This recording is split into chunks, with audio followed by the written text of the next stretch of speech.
Hello, my name is Jeff Wyman. I'm going to share my experience reading the Bible with you. A lot of people don't read the Bible, so if you watch this video, you'll hear it. So yesterday I read chapter 8 of Isaiah. Today I'm going to read chapter 9. All right, ready? All right, chapter 9, verse 1 of Isaiah. Nevertheless, the dimness shall not be such as was in her vexation, when at the first he lightly afflicted the land of Zebulun and the land of Naphtali, and afterward did more grievously afflict her by the way of the sea, beyond Jordan, in Galilee of the nations. The people that walked in darkness have seen a great light, and they dwell in the land of the shadow of death. They dwell in the land of the shadow of death. Upon them hath the light shined. Thou hast multiplied the nation, and not increased the joy. They joyed before thee according to the joy in harvest, and as men rejoice when they divide the spoil. For thou hast broken the yoke of his burden, and the staff of his shoulder, the rod of his oppressor, as in the day of Midian. For every battle of the warrior is with confused noise, and garments rolled in blood. But this shall be with burning and fuel of fire. For unto us a child is born, unto us a son is given, and the government shall be upon his shoulder. And his name shall be called Wonderful, Counselor, the Mighty God, the Everlasting Father, the Prince of Peace. Of the increase of his government and peace there shall be no end, upon the throne of David, and upon his kingdom, to order it, and to establish it with judgment and with justice, from henceforth, even forever. The zeal of the Lord of hosts will perform this.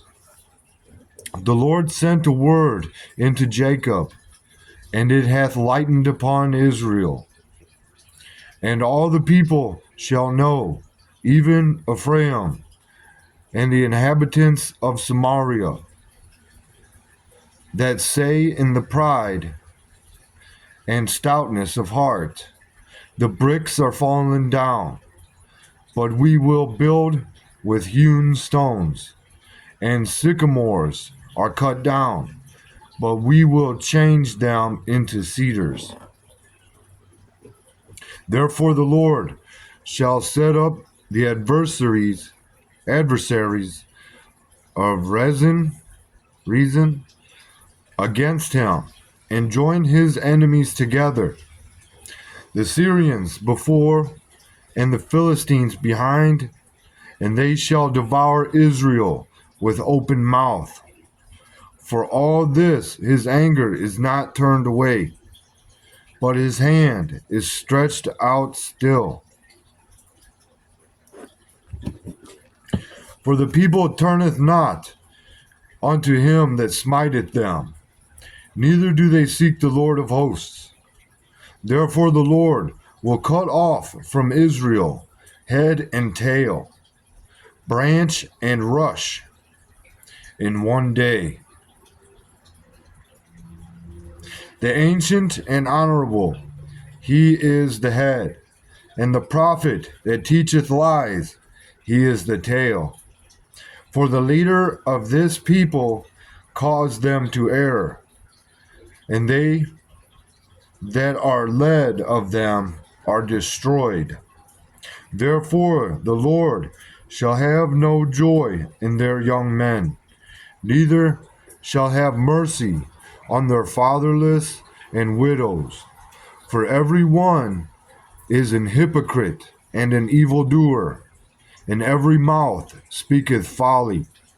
For all this his anger is not turned away, but his hand is stretched out still.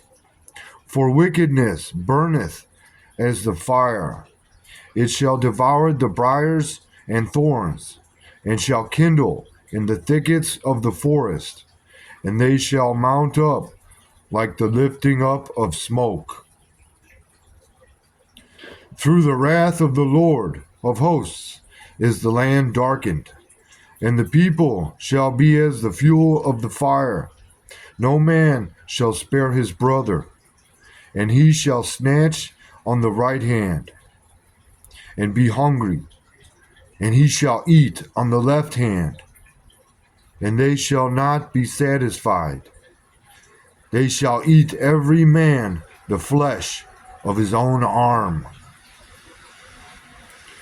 Manasseh, Ephraim, and Ephraim, Manasseh, and they together shall be against Judah. But for all this, his anger is not turned away, but his hand is stretched out still. It's pretty intense. So that was chapter 9 of Isaiah. All right. Hope you enjoyed that. I'll read chapter 10 later. All right. Thanks for watching.